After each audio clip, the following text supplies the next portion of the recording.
friends, I am Biki Glotra. In today's lesson, we are talking about speaking manners. I know it is easy, but learn it how to use and practice to use in daily life. Make it part of your daily life conversation. It is really helpful for you to make friends, gain respect and even get jobs. बात वही होती है परंतु कहने का ढंग अलग होता है। शिक्षित और अशिक्षित लोगों की भाषा में भी यही अंतर है। भाषा के विशिष्ट प्रयोग में शालीय बात, जबकि ग्रामीण भाषा व्याकरण संगीत होते हुए भी सुनने वाले के मन पर वह प्रभाव डालती है जो एक शिक्षित भाषा द्वारा पढ़ता है।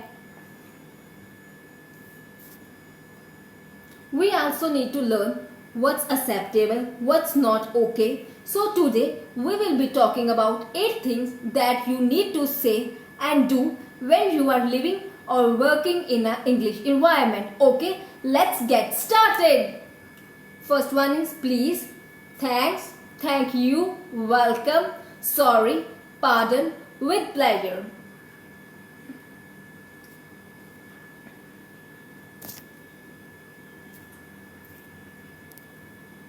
The first one is please. If you are asking anything to someone, remember use please. For example, could you please turn off your cell phone? Or for example, we use please to make polite requests. For example, listen please. कृपया मेरी बात सुनिए। Attend please. कृपया इस तरफ ध्यान दीजिए। Take your seat please. कृपया अपना स्थान ग्रहण कीजिए। Help me please. कृपया मेरी सहायता कीजिए।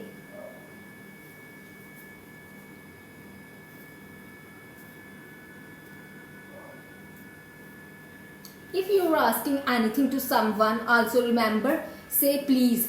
For example, could you please turn off your cell phone? When you want help someone or request to do something for you, or if you want to say someone to listen you, then you can say in a polite manner like your pen please or may I have pen please. पांचों वाक्यों का प्रयोग इस प्रकार भी किया जा सकता है। May I have your pen please. यदि किसी के समय पूछना हो तो हम क्या कहेंगे? What is time please or time please. Good manners will open doors that the best education cannot.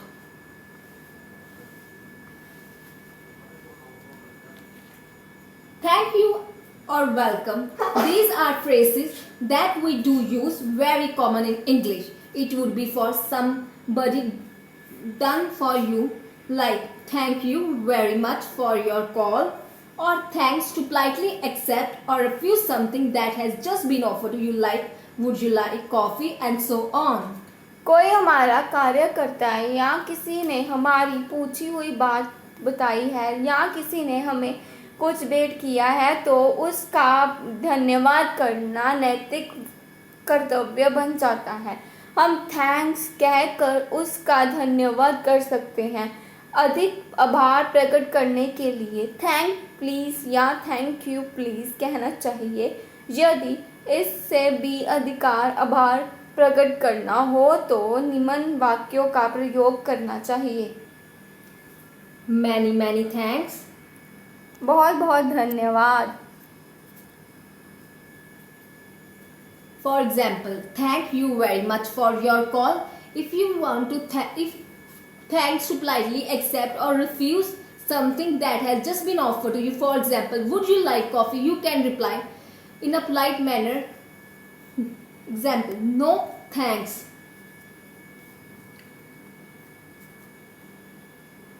You can also thanks to politely acknowledge, appreciate what someone has said, especially said something good to you. For example, you are pretty. You can reply, oh well, thank you. Say firmly that you don't want to help or you don't like the person behaving you. Example, I can go to school by on. I don't need any help. You can reply, thank you for your help.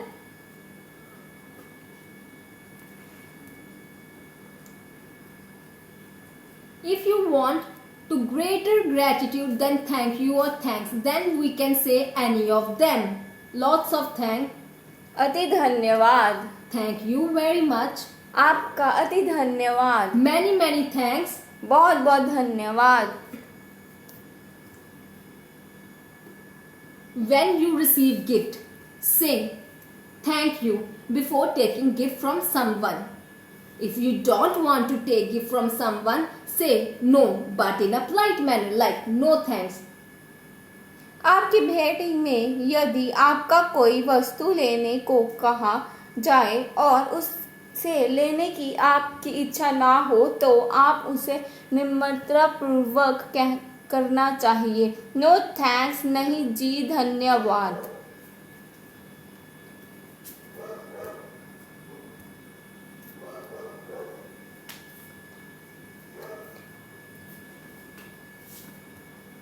If someone done something for you, can acknowledge them by saying thanks or thank you very much. जब आपकी किसी से अपना काम करवाते हैं अथवा कोई आपका काम करता है तो आपको थैंक या थैंक यू कर उसकी अभिवंदन आभार प्रकट करना चाहिए. यदि कोई व्यक्ति किसी के उपलक्ष्य में आपका धन्यवाद करता है तो आपको निम्न प्रकार के वाक्यों का प्रयोग करना चाहिए. If someone thanks you, you can say it's all right, that's all right, no mention, please, so kind of you, so nice of you. You can use any of them to reply.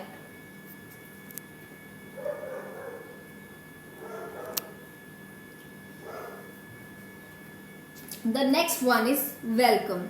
When someone come at your home, greet in polite or friendly way. It is our duty to welcome our guests and gladly receive them. जब कोई व्यक्ति आपके घर एवं कार्यालय में आता है तो उसका अभिनंदन करना चाहिए या हमारा फर्ज है.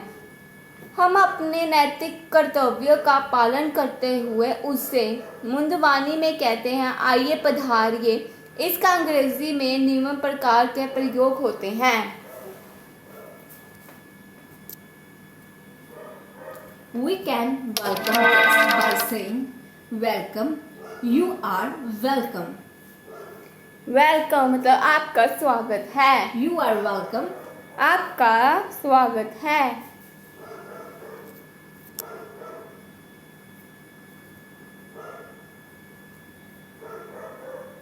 If someone come to your house, you feel very happy and they are close to you, you want to welcome them at greatest extent, then you can say most welcome.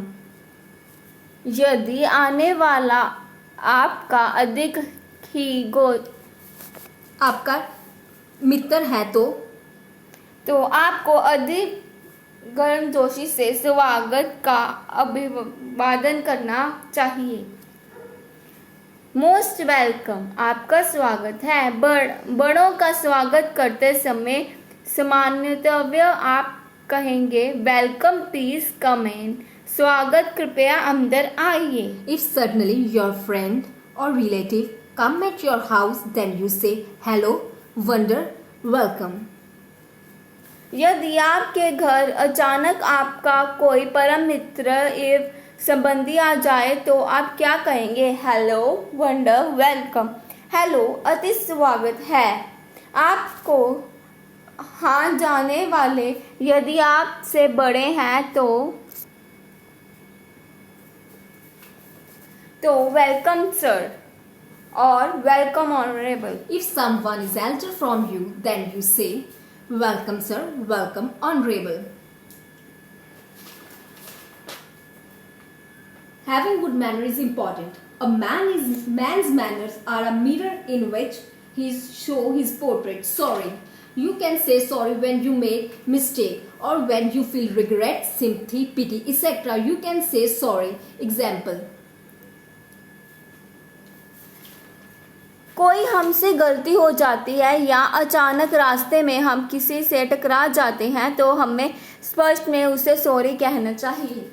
Or used to show that something that must be said causes sadness. For example, I am sorry to say that project has been cancelled, or used for disagreeing with someone, politely saying no. For example, I am sorry, I didn't agree. When someone asks you way you don't know the way, or you made mistake, your friend, mother, father or boss get angry, we use following word and apologize them. कोई हमसे रास्ता पूछता है या किसी स्थान का पता पूछता है परंतु हम स्वस्थ नहीं जानते, रास्ता नहीं जानते, या कोई हमसे पूछता है, कुछ मांगता है या हमसे कुछ कहने के लिए असमर्थ है, हमसे कोई गलती हो जाती है जिससे हमारे माता पिता, मित्र और रिश्तेदार या हमारे अधिकारी लाइक बॉस और ऑफिसर हमसे नाराज हो जाते हैं तो हमें निमान वक्तों के द्वारा उन्हें सॉरी कहना चाहिए। Sorry, खेद है, I am sorry. मुझे खेद है, Sorry, sir. श्रीमान जी मुझे खेद है, Extremely sorry. अति खेद है, Very sorry. अति खेद है,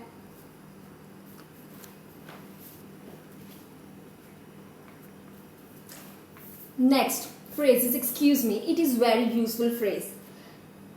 We do use that quite often. You can say, used to say, use sorry for having done something, especially unintentionally, that might annoy to other people, or for a question when you want someone to repeat something that person has said because you could not hear.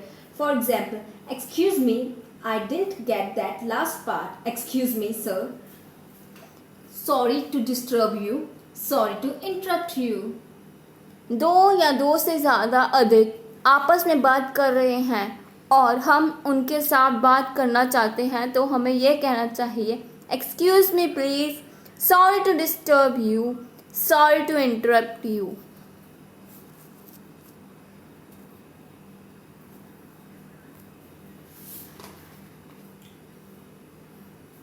Beauty opens your eyes, intelligence opens your mind, but good manners will open your heart. So make it part of your daily life conversation. It helps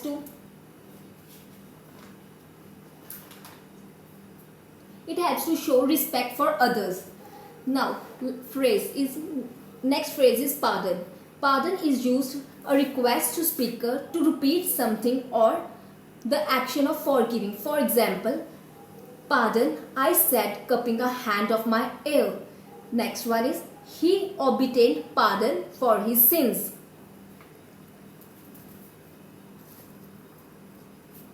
किसी की बात हमें सुनाई नहीं देती, अवस्था समझ नहीं आती और हम चाहते हैं कि बोलने वाला दोबारा बोले या ऊंची बोले तो हमें क्या कहना चाहिए?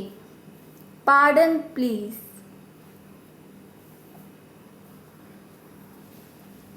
If we didn't hear something or want to say person to speak loud, then we say pardon please.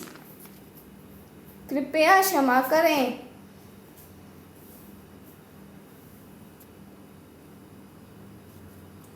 Now we will try to understand these phrases from the examples. First is I am really sorry. मुझे वास्तव में बहुत खेद है। Second, forgive me for being late. क्षमा करना, मुझे देर हो गई। Could you please pardon me for not keeping my words? मैं वचन पूरा नहीं कर सका, क्या आप मुझे क्षमा करेंगे? Kindly excuse me. ये सब गलत फहमी के कारण हुआ, कृपया मुझे क्षमा करें। I beg your pardon. मैं आपसे क्षमा चाहता हूँ। I beg your forgiveness. मैं आपसे क्षमा चाहता हूँ। Last but not least, phrases with great pleasure. used to gladly express polite agreement, feeling happy to help someone, or satisfaction derived from something that is valuable. For example, it was pleasure to meet you.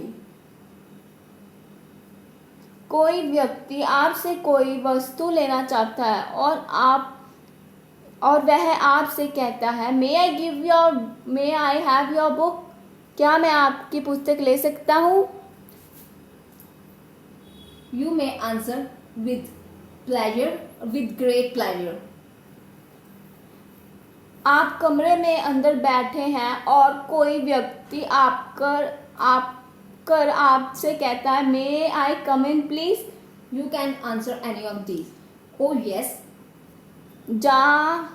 जी हाँ आइए, certainly. अवश्य। Thank you for watching this video. Please like share Subscribe this channel.